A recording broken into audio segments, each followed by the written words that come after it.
ఈ ఉగాది నుండి astrology plus law of attraction తో కొత్త జీవితాన్ని మొదలు పెట్టండి. వెంటనే జేకేఆర్ గురువు గారి పర్సనల్ అపాయింట్మెంట్ తీసుకోండి. మహాదేవ సుమన్ టీవీ ప్రేక్షకులందరికీ కూడా మొదలుగా విశ్వావసు నామ సంవత్సర శుభాశీషులు, శుభాకాంక్షలు. విశ్వావసు నామ సంవత్సరంలో మొదలుగా ఎవరికి ఏ విధంగా ఉంది, రాజ్యానికి ఇప్పుడు వస్తున్నటువంటి విశ్వావసు నామ సంవత్సరానికి అధిపతులు ఎవరు, ఇలా కొన్ని విషయాలు మనము తెలుసుకుందాము. మొదలుగా వచ్చేసేసి మనకు విశ్వావసు నామ సంవత్సరానికి రాజుగా వ్యవహరిస్తున్నటువంటి వాడు సూర్యుడు, అంటే రవి.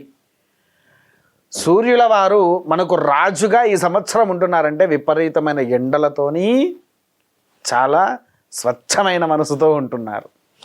తర్వాత రెండోది, రాజ్యాది వాహనం కింద గజము అనగా ఏనుగుంటుంది.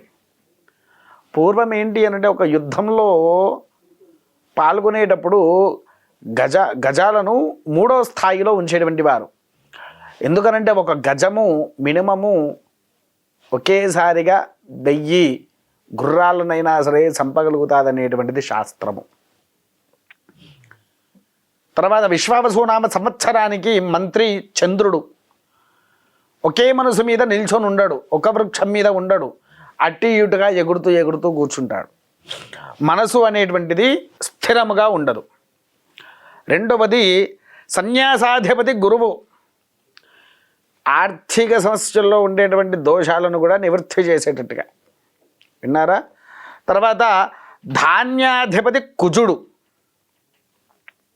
పాడి పంటల్లో ఎక్కువగా పెసర్లు, శనిగలు, బబ్బెర్లు, వరి వంటివి స్వచ్ఛతగా బాగా అనుకూలంగా అమ్ముడుపోతూ ఉంటాయి. ధాన్యాధిపరంగా మంచి అవగాహన, మంచి సంరక్షణలో ఉండేటి వారికి మంచి వ్యాపారం కూడా జరుగుతూ ఉంటుంది. అర్ఘ్యాధిపతి, వర్షాలు కూడా అధికంగానే ఉన్నాయి. అర్ఘ్యాధిపతికి కూడా రవి కారణము సకాలంగా కూడా ఉంది. మేఘాధిపతి కూడా రవే. మేఘాలకు కూడా అధిపతి రవిగానే ఉన్నారు సూర్యుల వారే. అంటే అటు ఎండలు, ఇటు చలి, ఇటు మంచు 3 సమాన స్థాయిలోనే ఉన్నాయి. తర్వాత రసాధిపతి శని. రసాధిపతి అనగా మనకు వచ్చేసేసి ఇంజెక్షన్స్ వంటివి, రసాలకు సంబంధించినటువంటి ఏదైతే ఉన్నాయో వాటికి అధిపతిగా శని ఉన్నాడు. స్వచ్ఛలంగా అది కూడా సౌఖ్యంగా సాగుతూ ఉంటుంది వ్యాపారాలు. తర్వాత శిరసాధిపతి బుధుడు. శిరసాధిపతి బుధుడుగా ఉన్నాడు. శిరసాధిపతిగా బుధుడుగా ఏం చేస్తారు అంటే మనిషిని యొక్క మెదడుని తగ్గించి మెదడు సరిగ్గా పనిచేయకుండా చేస్తూ ఉంటాడు. అదొకటే లోపం ఉంది. తర్వాత పశుపాలన, స్థాన సంరక్షణ, ఇవి రెండింటికి అధిపతిగా యముల వారు ఉన్నారు. యముడు. కాకపోతే పశువుల యొక్క ప్రాణాలు, మనుషుల యొక్క ప్రాణాలు రెండు కూడా యముడు సమాన భాగంలో ఈసారి తీసుకుపోతూ ఉన్నారు. 6 తులాల వర్షము, 6 తులాల గాలి, 9 తులాల ఇసమల పంటలు, ఇవన్నీ కూడా వర్షాలతో సహా అన్నీ సక్రమంగా మనకు సౌఖ్యంగా యథావిధిగా నడుస్తూ ఉన్నాయి.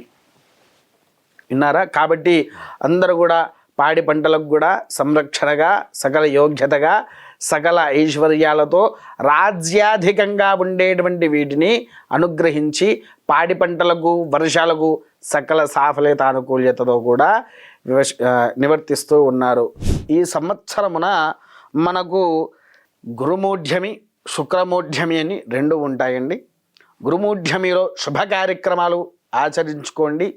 శుక్రమౌఢ్యమిలో ఎటువంటి శుభ కార్యక్రమాలు ఆచరించకండి. ఎటువంటి వాహనాలు కూడా కొనుగోలు చేయకుండా ఆచరించండి. మొదలుగా మేషరాశి వారికి ఆదాయం 2, వ్యయం 14, రాజ్యపూజ్యం 5, అవమానం 7. ఈ రాశి వారికి ఏంటి అనంటే రాత్రి నుండి 7 ఏళ్ల నాటి శని ప్రభావం, మార్చి 29వ తారీఖు నుండి 7 ఏళ్ల నాటి శని ప్రభావం కూడా ప్రారంభమవుతుంది. దానివలన ఏమవుతుంది అనంటే గురువు 3వ స్థానం నుంచి మేషం నుండి రాహు స్థానాల నుండి వచ్చేసరికి మేషరాశి వారికి సాదాసీదమైనటువంటి జీవితం కూడా మనకు లభిస్తూ ఉంటుంది. సాధారణమైన జీవితంలో ఉండాలి. అంతేకాకుండా విద్యాపరంగా ఉండేటువంటి వారికి మరి ఉన్నత స్థాన మార్కులు కూడా కాకుండా మధ్యతరంగానే ఉంటుంది. ఉద్యోగాలు వ్యాపారాలు చేసుకునే వారు కూడా మధ్యతరగానే సాగుతూ ఉంటుంది. అంతేకాకుండా మన సినిమా పరిశ్రామికవేత్తలకు కూడా కాస్తంత అనారోగ్య సమస్యలతో బాధపడుతూ ఉంటారు. అదేం పెద్ద విషయం కాకండి.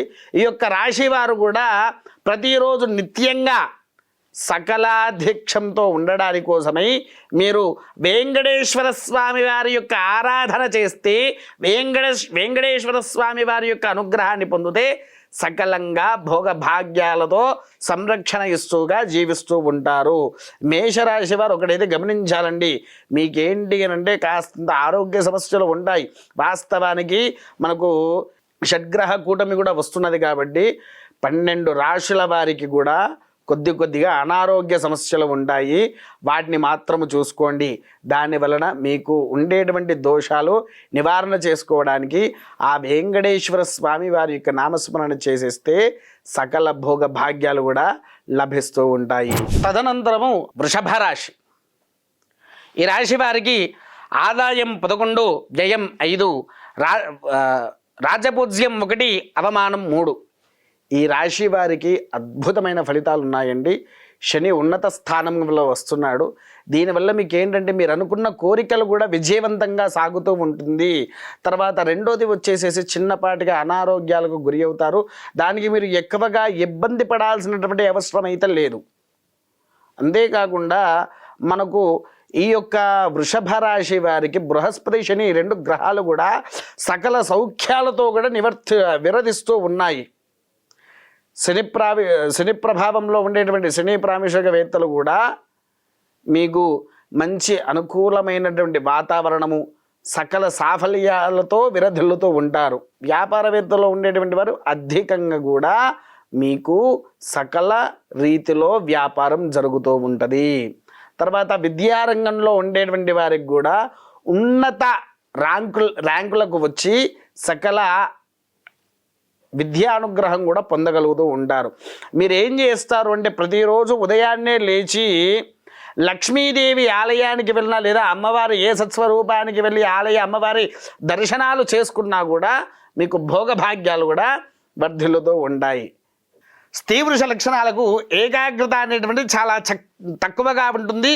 చదువుకునే వారికి ఎక్కువ ఉన్నత స్థానాల వల్ల బుద్ధి అనేటువంటి శక్తి పెరుగుతూ ఉంటుంది. దీనివల్ల మీకు వచ్చేటువంటి అద్భుతమైనది క్రీడారంగంలో ఉండేటువంటి వారికి, క్రీడాకారం వారికి సకల యోగ్యతంగా డబ్బు, పేరు, కీర్తి, ప్రతిష్ట, ఉద్యోగ, ఆస్తులు మొదలగున ప్రతి ఒక్క దాంట్లో మీకు విజయాన్ని సాధించి సకలంగా భోగ భాగ్యాలతో కూడా విరధిల్లుతూ ఉంటారు.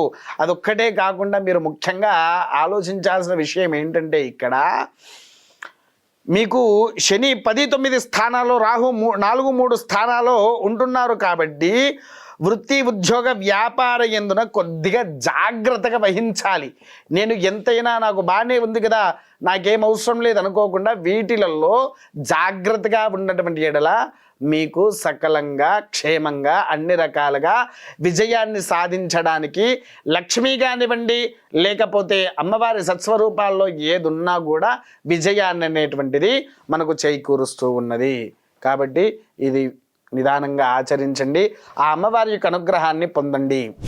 మిథున రాశి వారికి, ఈ రాశి వారికి ఏంటి అంటే ఆదాయం 14, వ్యయం 2, పూజ్యము 4, అవమానము 3. ఈ రాశి వారికి ఏంటి అంటే స్త్రీ పురుష లక్షణాలుగా ఏకాగ్రత తక్కువ, చదువుకునేటువంటి వారు ఎక్కువగా ఉన్నప్పుడు ఆలోచించి బుద్ధి విచక్షణ కోల్పోతూ ఉంటారు. బుద్ధి విచక్షణాల వంటివి కూడా మీరు కోల్పోతూ ఉంటారు. అదొక్కడే కాకుండా పేరు కోసము మీరు చేసేటువంటి ప్రయత్నాల వల్ల విఫలమవుతూ ఉంటారు. క్రీడారంగంలో ఉండేటువంటి వారు కానివ్వండి, సినీ ఫీల్డ్లో ఉండే ప్రతి ఒక్కరు కూడా ఉద్యోగపరంగా లేకపోతే వ్యాపారపరంగా మీరు చేస్తున్నటువంటి క్రతుతత్వ వాటిలలో ఏవైతే ఉంటాయో వాటిలలో విఫలమయ్యే అవకాశాలు ఉన్నాయి. కాబట్టి మీరు ఆచితూచి వ్యవహరించాలండి.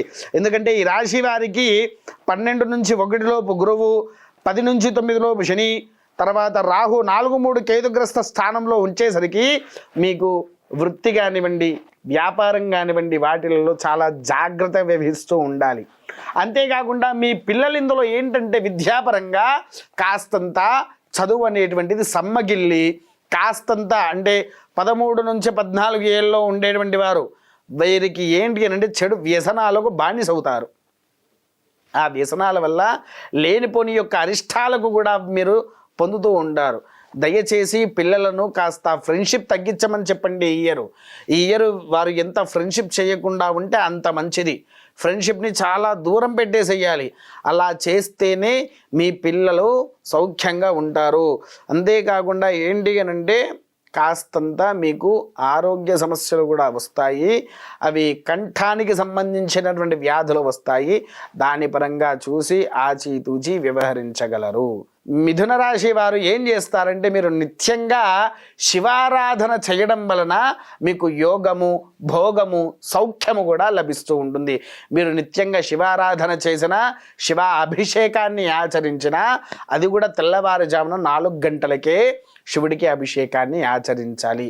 అలా చేస్తే మీకు ఉండేటువంటి తత్వదోషాలు ఏవైతే ఉంటాయో అవి నివారణ మనకు సంభవిస్తూ ఉంటుంది. కాబట్టి ఆ యొక్క స్వామివారి ఆరాధన చెయ్యండి. అందరూ కూడా సకల సౌఖ్యాలతో కూడా వర్ధిల్లుతూ ఉండండి. అనంతరము కర్కాటక రాశివారు. కర్కాటక రాశి వారికి ఆదాయము 8, వ్యయము 2, పూజ్యము 7, అవమానము 3. ఈ రాశి వారికి స్త్రీ పురుష లక్షణాలు ఏ విధంగా ఉంటాయంటే కాస్త అన్ని రకాలుగా విజయానికి సకలంగా ఉంటారండి. కాకపోతే ఈ యొక్క మే 29వ తారీఖున మనకు శని ప్రభావం అనేటువంటిది, బృహస్పతి బలం అనేటువంటిది తగ్గుతుంది. దాని వలన మనకు ఆదాయం ఎక్కువగా ఉన్న కర్కాటక రాశి వారికి ఆదాయ సాఫల్యత అంతగా అనుకూలంగా లేదు. కాకపోతే ఏంటి అంటే వీరికి క్షణిక కోపాలు బాగా వస్తాయి. ఈ క్షణిక కోపాల వల్ల మీరు చేసుకునేటువంటి ప్రయత్నాలన్నీ విఫలమైపోతాయి. నేను ఒక పని చేయాలనుకుంటే మీ కోపమే మీ శత్రువుగా మారే అవకాశం ఇది. ఈ విశ్వావసునామ సంవత్సరంలో మీరు కోపాన్ని ఎంత అదుపులో పెట్టుకుంటే మీకంత మంచిది. క్రీడారంగంలో ఉండేటువంటి వారు, సినీ రంగంలో ఉండేటువంటి వారికి వీరిద్దరికీ ఏంటి అని అంటే కాస్తంత మనసు క్షమితం అనేటువంటిది ఉండదు. కోపతాపాలకు వెళ్ళేసి మీ అనుకునే వాళ్ళను కూడా మీరు దూరం చేసుకునే అవకాశాలు ఉన్నాయి. అంతేకాకుండా ఈ యొక్క రాశి వారికి ఓర్పు అనేటువంటిది చాలా తక్కువగా ఉంటుందండి. కర్కాటక రాశి వారికి ఓర్పు అనేటువంటిది చాలా తక్కువ. మీరు ఎంత ఓర్పుగా ఉంటే మీకంత మంచిగా ఉంటుంది. అంతేకాకుండా మీరు ఎక్కువగా లలితాపారాయణము ఆచరించిన తర్వాత శివుడి యొక్క నామస్మరణ, శివాభిషేకాలు ఆచరించిన మీకు సకల యోగ్యత కూడా లభిస్తుంటుంది. వ్యాపారము, ఉద్యోగ రంగంలో ఉండేటువంటి వారికి మొదలుగా చెప్తున్నా జాగ్రత్త. ధన ఆదాయం బాగుంది కదా అని విచ్చలవిడిగా ఖర్చు పెట్టుకుంటే మీరు ఉన్న బిజినెస్లో నుంచి పక్కకు వచ్చేయడం తప్పదు. మనకి ఎంత మంచిగా ఉన్నా, ఈ కర్కాటక రాశి వారికి ఎంత మంచిగా ఉన్నా కూడా ఏదో ఒక లోపాలు, బృహస్పతి బలం తగ్గడం వలన లేని అరిష్టాలను మనం పొందుతున్నాము. కాబట్టి అందరూ కూడా ఆచితూచి వ్యవహరించండి. సకల యోగ్యలతో లక్ష్మీదేవి యొక్క అనుగ్రహంతో విరధిల్లుతూ ఉండండి. ఈ యొక్క రాశి వారు ఏంటి అంటే ముఖ్యంగా లలితా సహస్రనామ పారాయణము ప్రతిరోజు సంధ్యాకాలంలో ఆచరిస్తే గనక మనకు సౌఖ్యముగా ఉండును. తదనంతరము తెల్లవారుజామున శివుడికి అభిషేకము గావించి, అది కూడా సోమసూక్త ప్రదక్షిణతో శివుడికి అభిషేకం గావించి భస్మధారణ చేసి బయటికి వచ్చి ఒక 3 ఎవరికైనా అన్నదానము చెయ్యండి. ఇలా ప్రతి సోమవారం మీరు చేసినటువంటి ఎడల మీకు వచ్చేటువంటి అరిష్ట సమస్యలు కూడా తొలగిపోతూ ఉంటాయి. తదనంతరము సింహరాశి. ఈ రాశి వారికి ఆదాయము 11, వ్యయము 11, పూజ్యం 3, అవమానము 6. ఈ రాశుల వారికి ఏంటి అనంటే సింహరాశి వారికి ఈ సంవత్సరము ఎవరైనా హనుమంతుల వలె మిమ్మల్ని ఎవరైనా పొంగిస్తే వట్టిగానే పొంగిపోతూ ఉంటారు, వట్టిగానే పొంగిపోతారు. మళ్ళీ కోపం కూడా వెంటనే వస్తే ఎంత తొందరగా కోపం వస్తుందో అంత తొందరగా కూడా శాంతి పడతారు. కాకపోతే మీరు మర్యాదగా అందరినీ చూసుకునే వ్యక్తులు కూడా. అంతేకాకుండా మీరు కొన్ని విషయాల్లో మాత్రం అవమానం పడగా తప్పదు. మర్యాద జరుగుతున్నటువంటి ఏ పరంలో మనకు అవమానాలు కూడా ఉండడం అనేటువంటిది సర్వసాధారణం. అయితే ఏంటి అది ఎవరి వల్ల వస్తుంది అని అంటే ఇంటి పరంగానే, అంటే మన బంధుమిత్రుల పరంగా కొన్ని అవమానాలు ఎదుర్కోక తప్పట్లేదు. దానివల్ల ఏమవుతుందంటే ఈ రాశి వారికి 11లో గురువు, 8లో శని, 7లో రాహు, 1లో కేతువు, జన్మంలో కేతువు వస్తున్నారు, సంచరం చేస్తూ ఉండగా వృత్తి వ్యాపార వ్యవహారంలో జయకేతనాలు కూడా విజయిస్తారు. మీరు జయకేతనాలు అనేటువంటిది సౌఖ్యంగా ఉంటుంది. ఆరోగ్యము, ఉత్సాహము, నూతన వస్త్రాధిక ధనధాన్య నూతనాది తలపెట్టినటువంటి కార్యక్రమాలు ఏవైతే ఉంటాయో అవన్నీ మీకు సంపూర్ణ యోగ్యత కూడా లభిస్తూ ఉంటుంది. అదొక్కటే కాకుండా శారీరక సుఖ సౌఖ్యాలు ఏవైతే ఉన్నాయో వాటిలలో మీకు ఉండేటువంటి లోభాలు ఏవైతే ఉంటాయో అవి మీరు మానేసుకుంటే చాలా మంచిదండి. దీనివల్ల మీకు లేనివంటి అనారోగ్యాలు పాలవుతూ ఉంటారు. అదొక్కటే కాకుండా ఈ రాశి వారికి ప్రతిరోజున సుందరాకాండ పారాయణము చేసినటువంటి ఎడల, హనుమంతుల వారి దర్శనం చేసుకున్నటువంటి ఎడల, హనుమంతుల వారికి చందనం వేసినటువంటి ఎడల మీకు ఉండేటువంటి దోషాలు ఏవైతే ఉన్నాయో అవి నివారణ అవుతాయి. క్రీడారంగంలో, పారిశ్రామిక రంగంలో, వ్యాపారంలో, క్షీరపాల అంటే పాలు వ్యాపారం చేసేవారు, ఇలా ఎన్ని వ్యాపారాలు చేస్తారో ఆ వ్యాపారం వాళ్ళు ఆచితూచి వ్యవహరించాలండి. ఎందుకు అనంటే మీరు ఎంత మంచిగా ఉంటున్నారో మీకు అంతమంది శత్రువులు కూడా తయారవుతూ ఉంటారు. ఈ సంవత్సరము మీరు సంపాదించింది కూడా మీ చేతుల్లోకి రాకుండా అన్నీ కూడా ఏకకాలంగా సమానంగా మధ్యతరంగా పోతుంది. ఎక్కువ ఆడంబరాలకు వెళ్లకుండా సర్వసాధారణమైన స్థితిలోనే ఉండండి. ముఖ్యంగా మీరు ఆచరించాల్సింది సుందరాకాండ పారాయణము. హనుమంతుల వారికి చందనం వేయడం వలన, హనుమంతుల వారికి ప్రదక్షిణ చేయడం వలన మీకు వచ్చేటువంటి దోషాలు అనేటువంటిది నివారణ అనేటిది మనకు జరుగుతూ ఉంటాయి. కాబట్టి దాన్ని చూసి నిత్యంగా నిదానంగా ఆచరిస్తూ వెళుతూ ఉండండి. ఆ యొక్క హనుమంతుల వారి అనుగ్రహాన్ని పొందండి. తదనంతరము కన్యారాశి. కన్యారాశి వారికి ఈ సంవత్సరము ఆదాయము 14, వ్యయము 2, రాజ్యపూజ్యం 6, అవమానం 6. ఈ రాశి వారికి ఏంటంటే వాత్సల్య బంధు ప్రేమ అభిమానాలు మనసు సౌకర్యంగా ఉండవలను. నూతనమైనటువంటి గృహప్రవేశాలు కూడా చేస్తారు. గృహం యందున సౌఖ్యము కూడా మనకు లభిస్తూ ఉంటుంది. అంతేకాకుండా ఆహార శయన విషయంలో కూడా మీరు ఆచితూచి జాగ్రత్తగా పడండి.